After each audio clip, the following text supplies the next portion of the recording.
welcome to Minera Alamos' live investment summit today, hosted by Six. I'm pleased to introduce the president and director of Minera Alamos, Doug Ramshaw. Doug is going to walk us through a company presentation today, and after we'll be taking questions live. I'd like to remind you that you can submit questions using the Q&A chat found on the right-hand side of your screen at any time during today's presentation.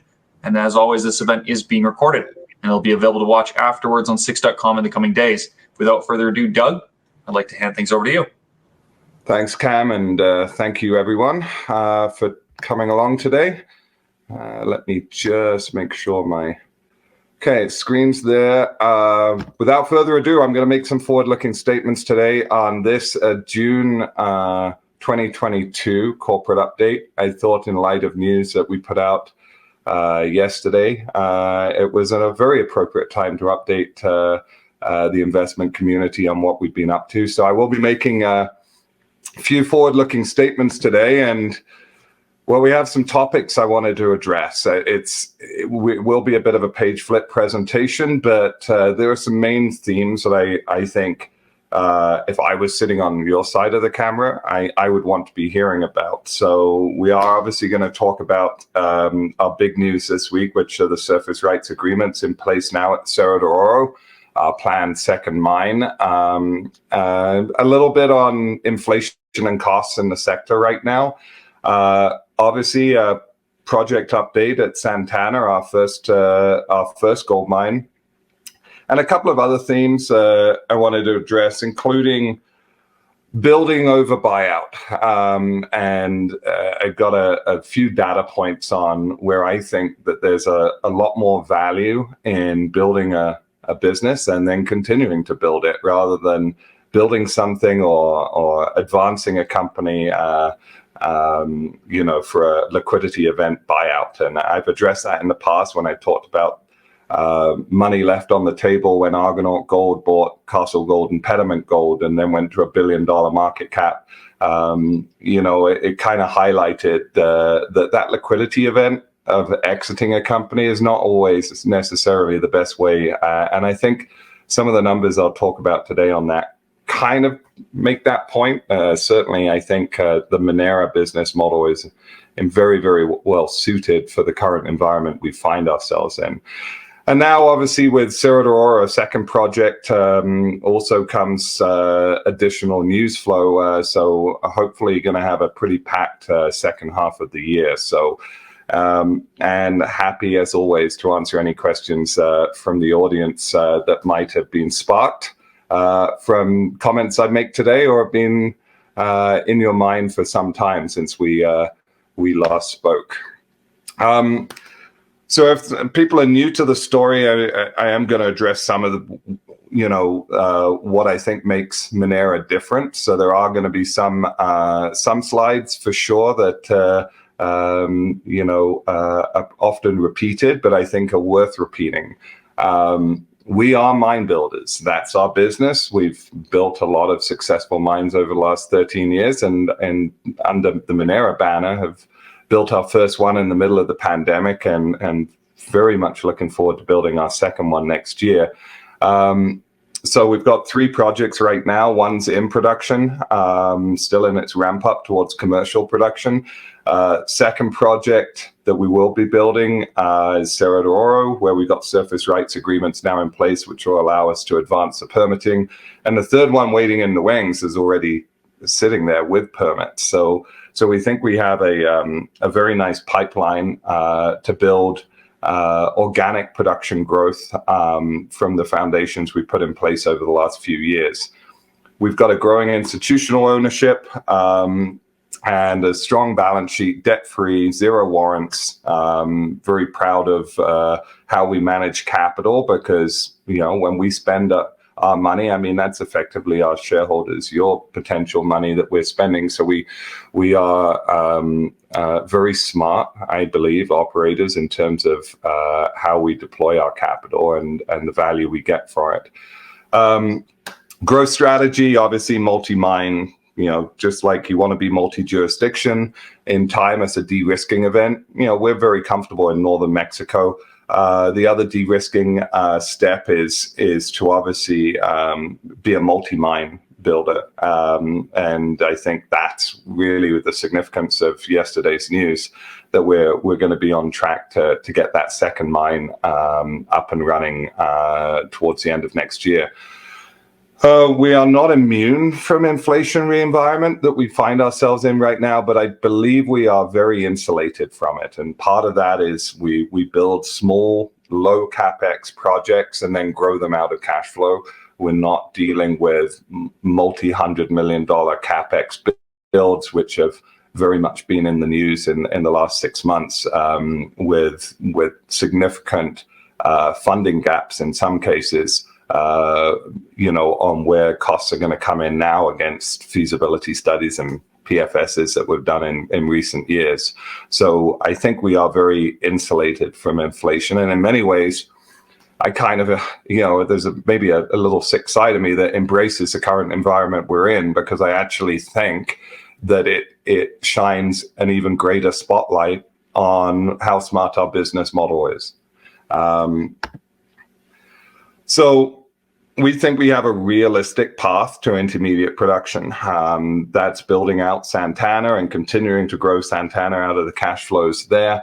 Obviously bringing on a second mine and then a third mine. And realistically, the projects you see there, if we were to never acquire a fourth asset, we can see easily surpassing that 150,000 ounce a year producer status.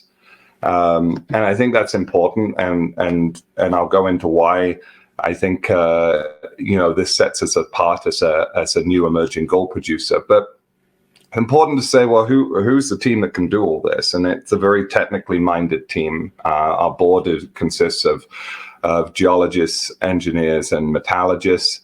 And our team in Mexico, largely in Mexico, again, has worked with Darren Kernigan, our CEO, for the best part of 10, 12 years. And if they haven't, it's people like me that have come in to take over the role of the capital market side of the business, or when we've made smart hires like bringing Chris Sharp over from Centerra Gold. As the company grows, we expect our team to grow. But again, we're always very conscious of G&A and budgets, believing that the real value is created from investing in the projects, getting money raised into the ground. I think we have an exceptional track record of doing just that. We're sitting at roughly a 240 million market cap. We're debt free, as I said. Cash equivalents around $6 million, working capital close to $15 million. And that, I think, probably on this page, two things I'd address. We've been basing in a trading range for the best part of the last 2 years. I think, we should be demanding of our companies we invest in of absolute returns. But I think relative to a pretty beat up market, Minera has performed very well. That being said, I think we have the news flow ahead of us now and the developments with Cerro de Oro that can return our shareholders into absolute return territory. You deserve nothing less than that. But we have a very loyal shareholder base, and that patience in us was probably tested with the time it took to get our surface rights at Cerro de Oro. So for shareholders that have stood with us through this last little while, I appreciate that. That 60% wedge that is retail is, I think, a little misleading in that that is a very strong retail wedge. I think in time we'll have more institutions wrestling stock away from it, but we'll hopefully continue to see a growing institutional awareness to the story and ownership of the story as we continue to execute and advance the projects. I've switched these around a little. Anyone who's seen this presentation would see Santana at the top, and that is indeed a picture of our Santana heap leach facilities. If you've wondered what a $10 million US mine built in the middle of a pandemic looks like, well, that's it, or that was it some months ago. I've switched Cerro de Oro up to the top for no other reason then I kind of want to talk to the surface rights first. Cerro de Oro is located in a fantastic part of Mexico in northern Zacatecas, surrounded by some new mines like Camino Rojo of Ola and old established huge mines like Penasquito. Zacatecas is a very historic mining state in Mexico. It was no surprise, but it was still pleasant to see that when we got our surface rights finalized, there was unanimous support in the local community for the project. That doesn't surprise me to some extent because the people in these communities have grown up around mining that provides them either direct or indirect benefits. We're looking at Cerro de Oro as a new gold district there that again can convey benefits to all our stakeholders. That includes shareholders, but also includes the governments, both state and federal, and our community stakeholders. And we've made commitments as part of these surface rights towards employment opportunities for qualified people and social work programs in the community and the municipality there as well. It's important. Mexico does permitting right. You have to start with social license, but then it's incumbent on you to maintain that. And I think a good working relationship where you're showing tangible benefits to the communities, whether it's be with schools or medical facilities or employment, are all key components of maintaining that social license. So I had a little bit of fun with this one, I must confess, because it has been a source of frustration both for our shareholders, but also for management, that it took as long as it did to get these surface rights in place. And what do they really mean? Well, it's a couple of red polygons on a map. Doesn't, maybe convey all the hard work that went into this point and just how key it was.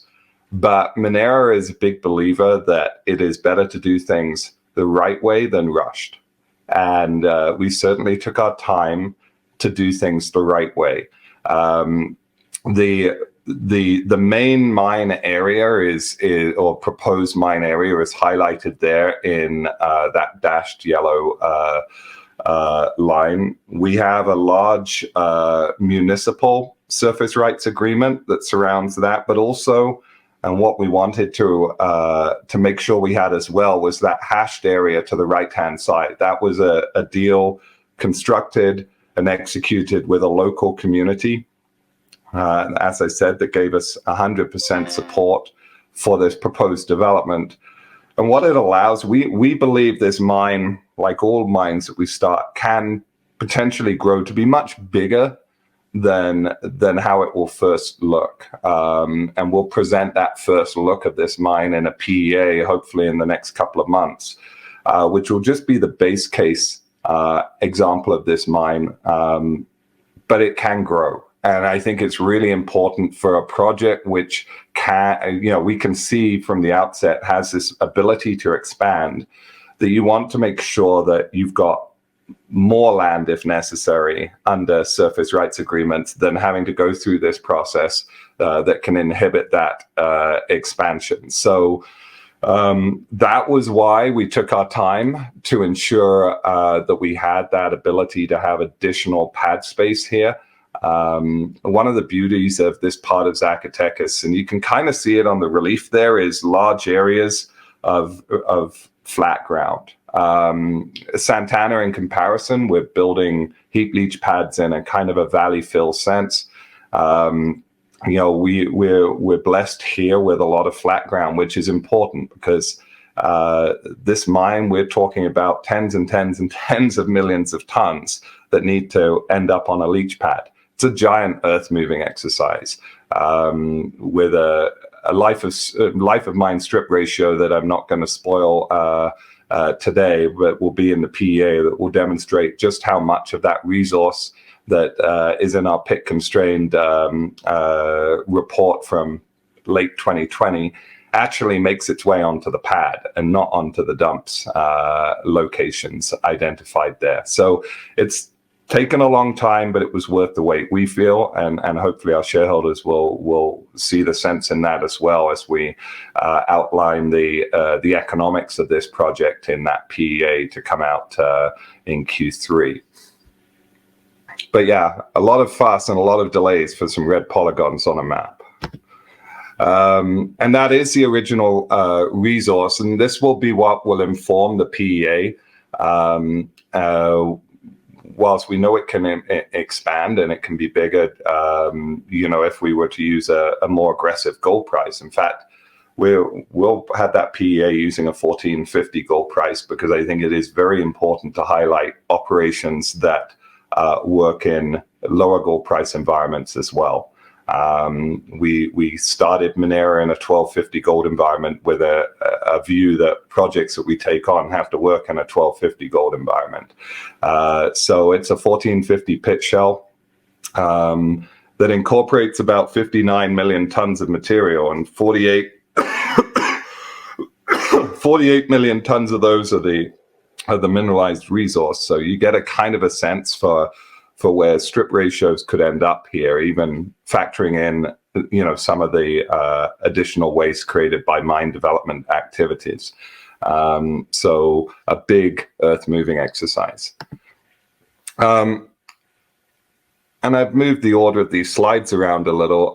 I've talked about what the problem with a lot of junior gold producers, and it's no fault really of theirs, is that they are forever junior gold producers. They're not able to break free of that sub 100,000 ounce production level. The reason Cerro de Oro is so significant, and I've been highlighting this for months now, is because it is the project that dramatically increases our production profile, so that we can leave the sub 100,000 ounce junior producer status behind us in very short order. To put in perspective, this was a project we picked up in September 2020, came out with its maiden resource in November 2020, and within 3 years of that, a little over 2.5 years, and it should be going into its construction phase. And 3 years after putting out the resource, it should be in production. And so it's the ability in Mexico to do things in a very cost-effective manner, that can, and with a permitting environment that allows you to build these things rapidly as well, that I think means that as you add production, add new mines, you're definitely raising the production profile of the company. And in some jurisdictions, it can take so long to permit the second project, or the capex requirements of the second project are prohibitive, that by the time you actually get around to building it, all it's really doing is replacing a declining first operation that you had into production. So I think the Minera model allows us to achieve escape velocity, allows us to break free of the sub 100,000 ounce a year producers. And I say all this with Fortuna waiting in the wings, which is a 50,000 ounce a year operation as well. So that's where we can get to that kind of 150,000 ounce profile in rapid order. So Santana is still going through its ramp up. We are in that pre-commercial production phase, and we don't feel pressured or rushed to make a premature commercial production decision. We showed in the first quarter of this year on very modest production levels, a little over 1,000 ounces a month, that it actually is cash flow neutral. Does that make it a commercial operation? Maybe, by definition. It's not costing you money at that point. But we're not in the business of building 12,000 ounce a year mines. So, to us, it's when two particular parts coalesce. The leaching cycle's working fine. I'll get onto the subject of rain and water shortly.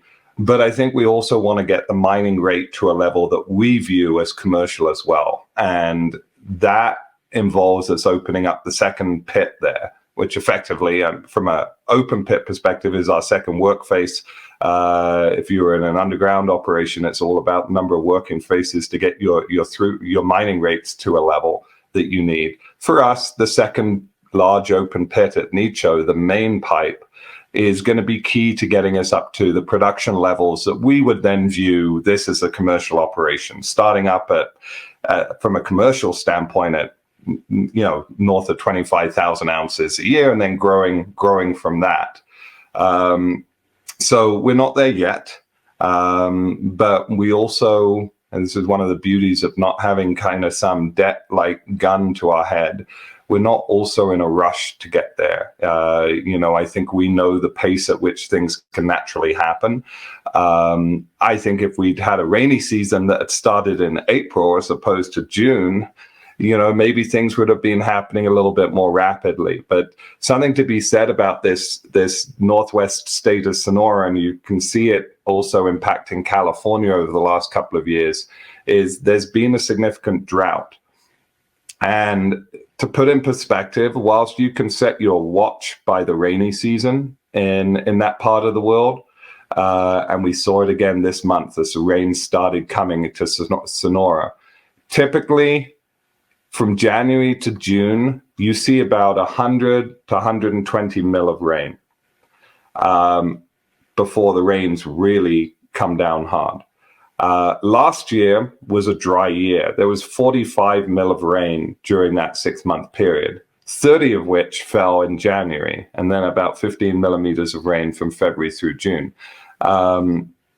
This year, in comparison, 2 millimeters of rain have fallen at site. And so what that meant in the most arid and drought-like conditions you could possibly want or not want, by May, we were really starting to see all available sources of water, both what we drilled and other sources of water that we had, were kind of running dry. And so we're happy now to see the rains falling because that recharges things.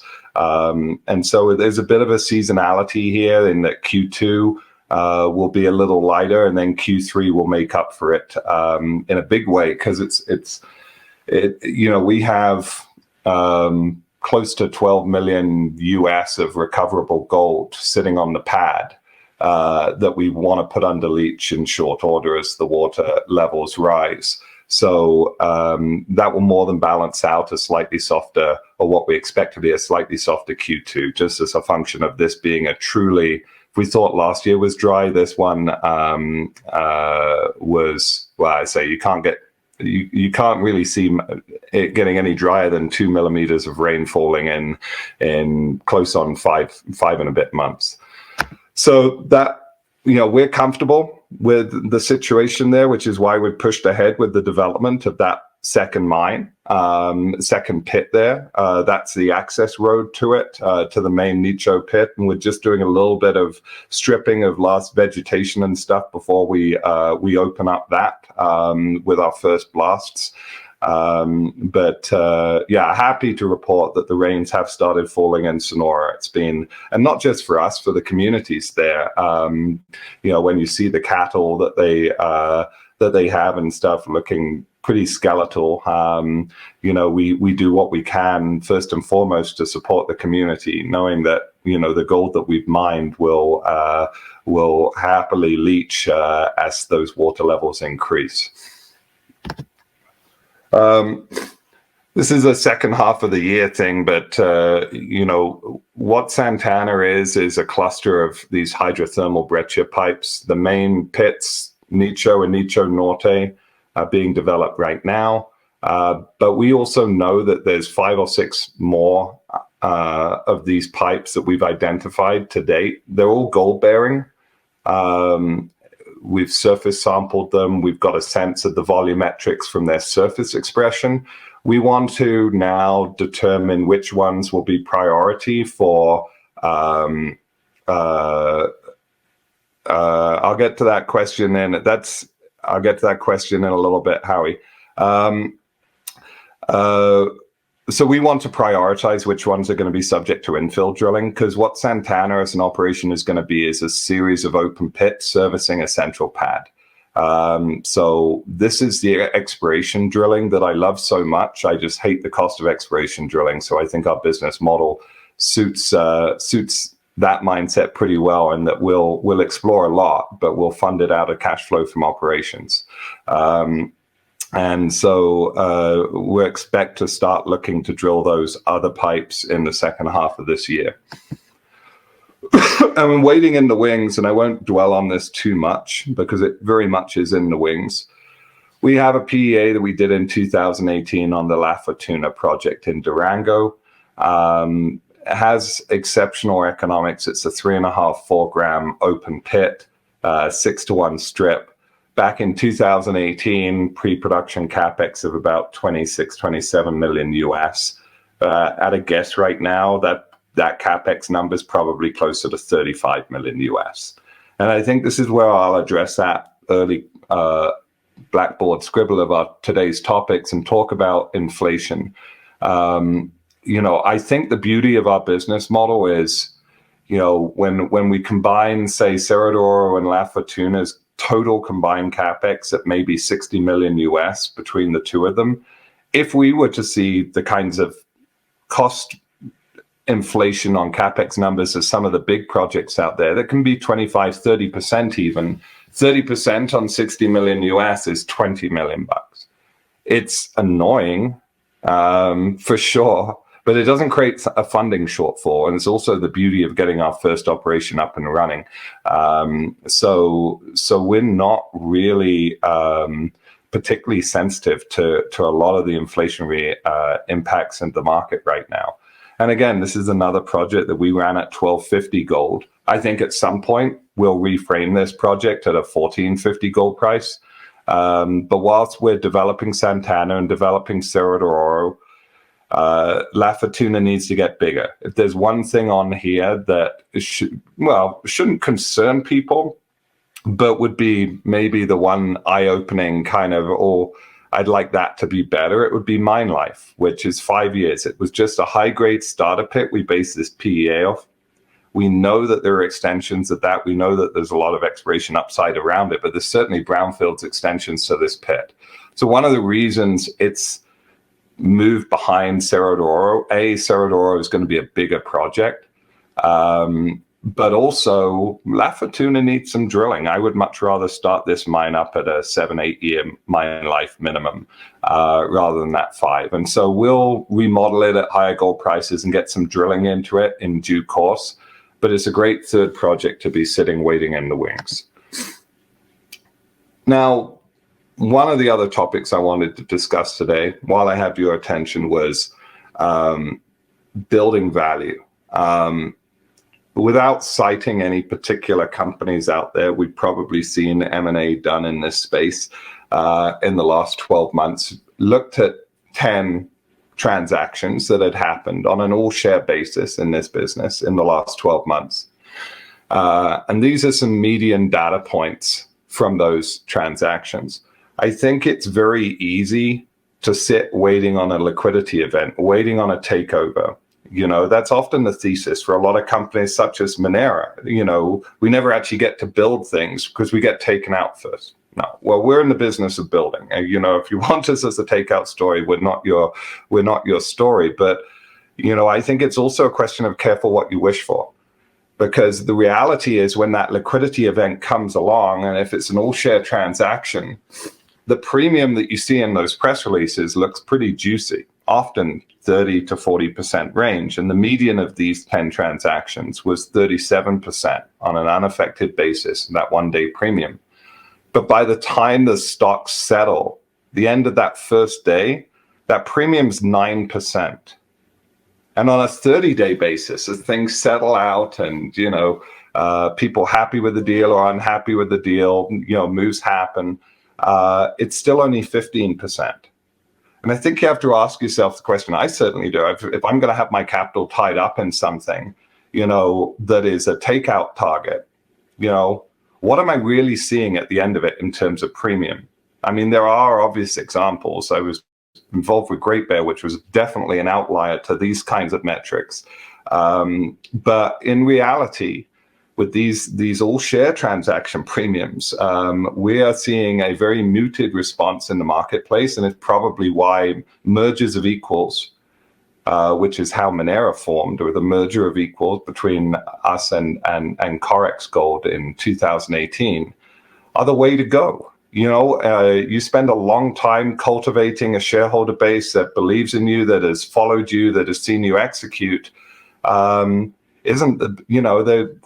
definitely something to be said for two sets of similar shareholders seeing the value of a transaction unlocked by having to stay with it and seeing a 1 + 1 = 3 play out over time, rather than relying on what might seem on day one of the announcement a healthy takeout premium, but that quickly evaporates in these kinds of all share transactions. So just food for thought there, and a little bit of data to kind of support a thesis in my mind that, again, I think plays into the Minera business model, that there's much more value from building a new gold producer on the block. And starting out small with a strong foundation and growing from that into something much more significant. After all the big gold producers today started as much smaller gold producers. So the key, I think, to the ones that have lasted over time has been making sure that they've built a very strong foundation, and probably doing things in a less rushed sense, even though sometimes you feel like there's a need to satisfy the wanton desire of the market for news and stuff that they can react to. Sometimes it's better just doing things at your own pace. And finally, in terms of news, well, Santana operations will continue to ramp up, especially with the rainy season upon us, towards commercial production at Santana. I look forward to when we can make that declaration. I think it will be an indication for institutional investors to start eating into that retail wedge. Santana expiration and Cerro de Oro expiration in the second half of this year. And obviously a key step will be that Cerro de Oro permit application. While we were waiting on the surface rights, we said it in the news release yesterday, most of the work that's required for the permits has been done. There's a couple of minor surveys that now need to be completed now that we have those surface rights in place. Our permitting consultants down there believe within about 8 months of those permits being submitted, we should be in receipt of the federal permits. So sometime in the second half of the first half of next year is a horrible way of saying it. So let's call it sometime in Q2 of 2023, we hope to be in receipt of those federal permits that will allow us to construct. And Cerro de Oro is about a 6-month construction time, 5 to 6. We'll want to try to get ahead of the supply chain, which is certainly impacting getting some even basic supplies in Mexico. So making sure long lead items like pad liner and stuff, deposits are down on those earlier this year to ensure a timely startup of construction activities and ultimately the operation. Which we hope can start up towards the end of next year. And with that, I think I'm going to hand it over to the audience for questions. And I noticed that Howie had asked a question because I think I might have confused him on how I would describe the gold on the pad. So 18,000 ounces have been loaded on the pad. The 7 I'm talking about is right now, at least as of some weeks ago, there was over 7,000 ounces of recoverable gold just sitting on the pad.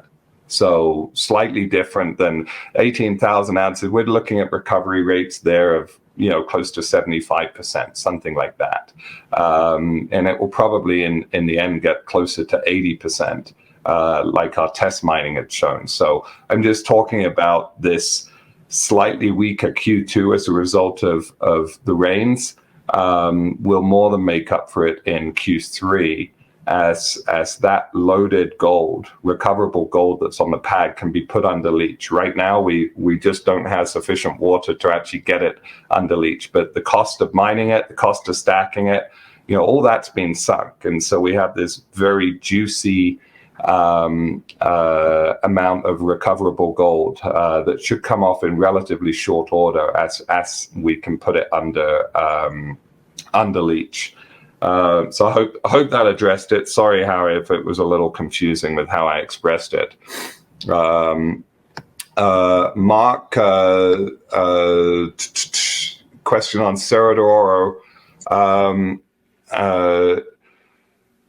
Yeah, in terms of, so the nice thing about the surface rights agreements that we have is they cover areas that we will want to tie up in terms of expansion of that base case resource. So it does give us a major lever that we've now got the surface rights over those properties. The original Cerro de Oro project was not just our claims, but some surrounding claims were all owned by Noranda Gold, and they were exploring there in the 1990s.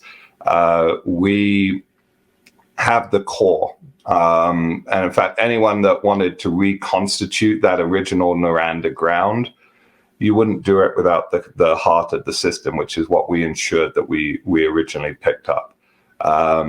So now there's some land deals that we think we can do to that will basically start putting back together Noranda's original land package, and we know we've already got the drill data for some of those areas, so we can see with virtually not a single new drill hole needed ways to expand that. Cerro de Oro, we feel, can be 1.5 million to 2 million ounces in due course. And some of that will be expansion drilling on our existing ground. Some of it will be looking to consolidate some of those original Noranda claims. But it's going to be big, and it's why we wanted to ensure that we had the expansion capabilities of pad space and the like to accommodate it. And that's still just talking about the oxide there. At Santana, the sulfide zone leaches. The gold is in free form. You know, we need to optimize some crushing for it, but the reality is when we get down to the sulfide zone at Santana, the gold leaches. When Darren built El Castillo, the sulfide there didn't leach at all. That was always a pure oxide play. We haven't got much data on the sulfide zone below our oxide mine, effectively, that we're targeting at Cerro de Oro. Spidey senses of our team are that the sulfide will leach. That's work will add to our additional metallurgical work we want to do in the second half of the year. But if the underlying sulfide does leach, similar to how it does at Santana, then, you know, the importance of again, having this additional leaching capability under our surface rights agreements is paramount, because Cerro de Oro, which will start out as kind of a north and a south pit, probably will coalesce into one large pit. So that was that question. Another question on Santana. Which are your highest priority breccia pipe drill targets? I think Zata, in particular, it's just across from our campsite there. It's a good size pipe, good grades at surface.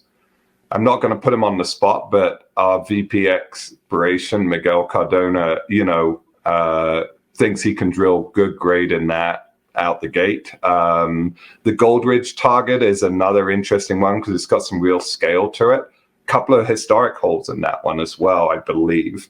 Those are two targets that I think would be Zata in particular. It's just so proximal to where we look up over towards it from our camp. So can you give production and cost guidance for Santana in 2022 and 2023? Not easily, because we don't have a PEA for it.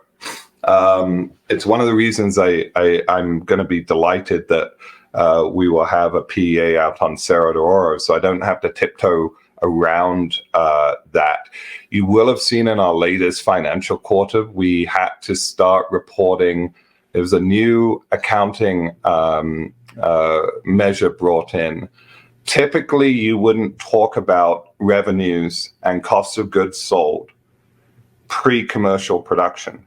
But in fact, now with this new accounting rule, that was precisely what we had to do. You can kind of back out the cost. It doesn't involve depreciation or depletion, which I think is kind of crazy because you're only showing part of the story, not the full story here, but that was the rules. So we had to start reporting revenue and we had to start reporting the cost of goods sold. And you can see from backing out those that we were, I think, about sub $900 an ounce. And this is over a very few number of ounces. As we scale up, we see Santana as a sub $800 an ounce deposit. Cerro de Oro will be sub $800 an ounce AISC, and I don't want to get into the specifics on the PEA, but that's certainly our internal modeling would suggest it's going to be in that kind of range. As we advance Santana, the hope is as we pull in a couple of these other pipes to show the upside potential. Maybe we do a PEA just because it's going to make my life and your lives way easier. We do a PEA that looks at the expansion operation there, where we can show the larger resources, show the capex of that expansion that can be funded from the cash flows of the operation, and allow us to actually put some of those metrics around it. That would certainly, I don't like having to dance around some of this. You'll notice a dance of glee when we come out with the PEA on Cerro de Oro, because I can put my tap dancing shoes away, because that's what Santana's felt like a little. But it's a very efficient operation. We only need to produce around 1,000 ounces a month to cover the costs corporately, both at the project level and the corporate level. So that speaks to the efficiency of our capital deployment, I think, more than anything else. Too early in terms of those spidey senses on the sulfide leaches for the question I was asked there. I mean, the key thing will be, is the gold free and will it leach? Thereafter, it's going to be about doing a lot of work to optimize what kind of crush size you might need to liberate the gold appropriately against your recovery curves. And Cerro de Oro will largely be a run-of-mine operation, with us employing portable crushing equipment in areas of higher grade. But it's largely going to be run-of-mine. I'm sure that from a sulfide component, if we're right and it leaches, there'll be an element of crushing required on that. Sentiment as bad as I've seen in a long time. Any idea what will change it? Not really. It's rough, but I think it's also because this market peaked in September 2020. I mean, that was the time where we saw all these majors talking about record free cash flow and the like. I haven't done the math, but I bet you we'd need to get back to $2,200 gold, just to get to the, to the margin, kinds of margins that they were enjoying back in the fall of 2020. It's not really surprising right now with cost creep and a flat to slightly declining gold price over the last 18 to 20 months, that we're seeing, the majors and the GDX or the GDXJ, well off their highs. I think right now, and I don't concern myself too much with the day-to-day movements in the gold price. Maybe that's because I'm fortunate that we're not a high-cost operation. But in reality, you'll drive yourself nuts trying to predict things. So instead, just build a business model that doesn't need a particular high gold price to function. I don't concern myself too much with the gold price. I think gold is doing exactly what it should be doing right now. as everything but a trading coal seems to be melting down around us, whether it be the bond market, the S&P, crypto, whatever, gold's actually holding up very nicely. And this is a very healthy gold price for well-run operations. You know, can we see higher gold prices? I hope so, because, you know, that's a lot of extra gravy for Minera to plow back into the business, to grow it still further on a more rapid timeline. You know, but you know, you're right. Sentiment's pretty bad right now. I'm not going to blame PDAC in the summer months either. It's been bad for since the beginning of this year, going back into last year. So growing institutional, in terms of growing institutional ownership, well, we've seen it. You know, we have funds such as Invesco that now own close to 4% of our company. It's a $2 billion resources fund that started buying, 18 months ago and have continued to be picking up stock. They've seen what we've done to date and they're happy with it, I guess. And we've got other existing institutions that have added to their positions. And from time to time, I see new institutions crop up and then maybe they disappear. It's incumbent on us to deliver things which make us more comfortable for an institutional investor to invest in. So that's going to be a commercial production decision. Not all of them need to see it, but it certainly will help. It will be the initial resource study on Santana. It will be the PEA on Cerro de Oro. So we can help their process by being, as forthcoming as possible in terms of technical disclosure, for sure.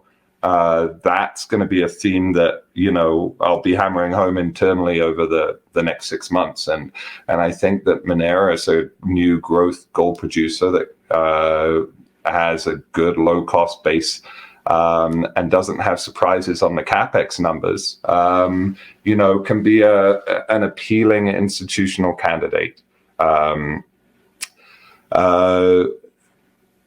I'm not going to get drawn on commercial production start for Santana, except to say it will be sometime in the second half of the year. Now we're 8 days away from the start of the second half of the year. It's not going to be 9 days from now. I think we want to see, water levels naturally recharge as the rainy season takes hold, so that we can get our leaching, levels up. And we also want to see that opening up of the main nicho pipe, which is, 4 or 5 times as big as the main nicho, or the Nicho Norte pit we started mining at. So it's a much more significant deposit that needs to be opened up, and that's what we're working on right now. So those two things will combine to lead towards that commercial production decision. Can you address the recent talk from Mexico? Well, in terms of, it's a good question, because there's a lot of stuff that you see in the press on voices coming out of the Mexican government. The question is recent talk from the national government saying no new permits for mining. In terms of our experiences, we also saw similar voices in the fall of 2020, I think it was, forgive me, talking about how the AMLO government had not issued any mining permits. But in fact, they had, both to us and to Silvercrest at less cheapest. So there's a lot of noise. Now, you have seen in the case of lithium, that noise really seems like it's got some substance behind it. So one shouldn't discount noise just because it feels noisy. Because I think that there's certain pushes in things where it's practical for the government there to actually follow through on things. But there is also a lot of stuff that comes out of Mexico that is very contrary to what we see on the ground and in our discussions down there and in our moves down there. There's certain stuff that seems tailor-made for Bloomberg clickbait headlines, and the difficulty for us all is being able to sift through those and determine which ones have substance and which ones don't. Any news on your small separate copper story? I mean, it's not a primary focus right now, but we're working on it behind the scenes. For anyone that didn't know, because we don't talk about it, it gets 4 or 5 lines in our MD&A. We do actually have a copper project that sits directly north of Santana, called Los Verdes, and it's a bit of a hidden asset. Doesn't really belong in a gold story. And the thing about copper is everyone thinks that copper has to be huge capex. And in reality, it doesn't. And so we are conceiving a plan to, at some point, look to monetize that asset for the benefit of our shareholders. And my preference will be in a capacity that sees a spin code done of what I like to call Minera copper shares to our shareholders. And what we want to do on the copper side, and what we believe we can do with our initial copper assets, is build a new copper producer in very similar fashion to how we're building a gold producer. Low capex projects that can scale up over a course of time.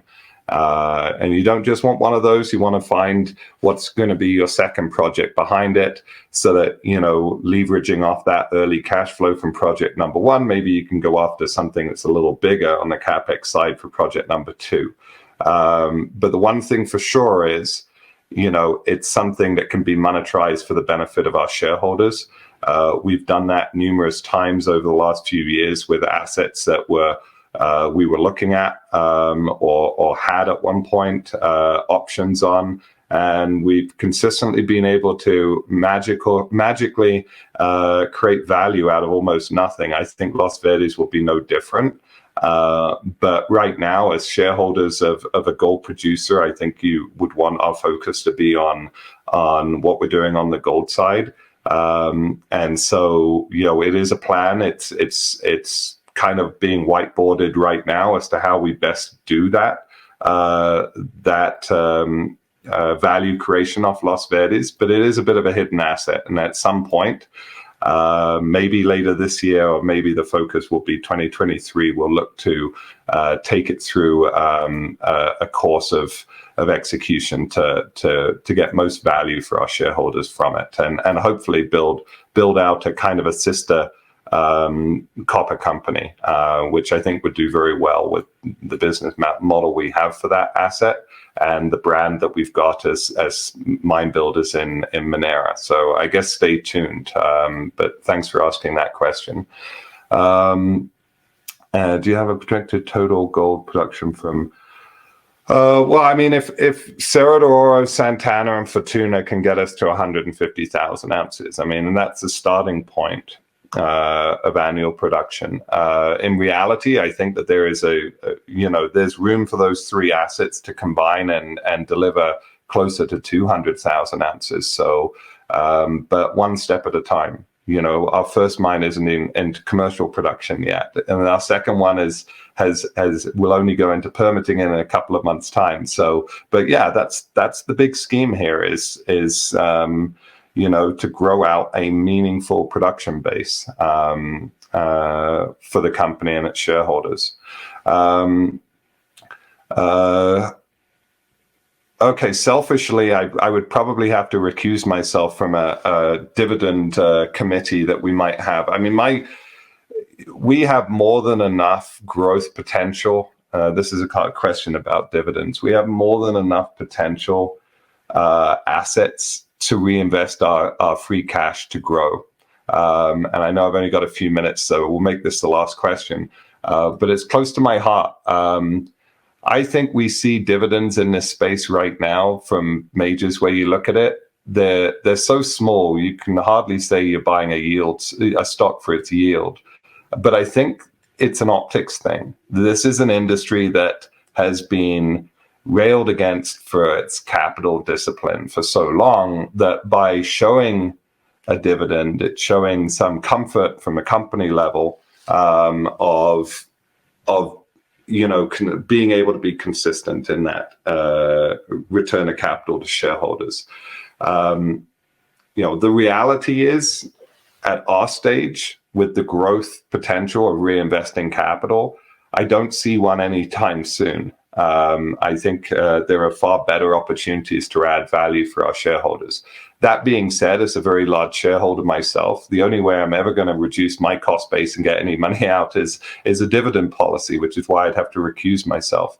I'd love nothing more. I think that this company's cash generation capability is something that we could be able to pay out in due course, a very considerable dividend for our shareholders. And I think there are good examples of companies in this space. Gold Resource Corp was one for a while, had an exceptional return for its shareholders in terms of a dividend policy. And it was a great investment, traded up considerably off the back of that yield. So, and finally, debt funding. I have no I'm happy we're debt free right now. It leaves lots of options open to us, but I'm not going to we're debt free like some badge of honor. So I absolutely expect that we will fund Cerro de Oro's development with debt. And in fact, well before those permits come, I want to have whatever that package is going to look like negotiated so that we can make that announcement to the market as early as possible so that they can see that it will be funded in that form. The reality is the CapEx number on Cerro de Oro is so modest that even 80% debt funding that, with the other being sourced from cash flow from Santana, it's going to feel more like a short-term bridging loan. At $1,450 gold, it would pay back inside of a year. So we're not talking long-term debt anyway. But I have no issues whatsoever taking debt on for project number 2. I would always have had a problem taking debt on for project number 1. So in that regard, Santana, this little starter motor to get things going, pays lots of intangible benefits to us as we grow out the second one. And with that, I know time, I didn't think I was going to be able to talk this long, but I appreciate everyone tuning in today. Everyone knows, I say it all the time, you can reach me on my cell phone or personal email address. They're both on the bottom of every press release. Don't think that you need to tune in when I want to talk to you. If you've got questions, always reach out to me. I'll do my best to get a response back to you the same day. And I love hearing your questions because it often makes me think in my own little goldfish bowl here, what it is that you guys are looking for as well. So thank you for your time today, and look forward to when we're next meeting on one of these webinars.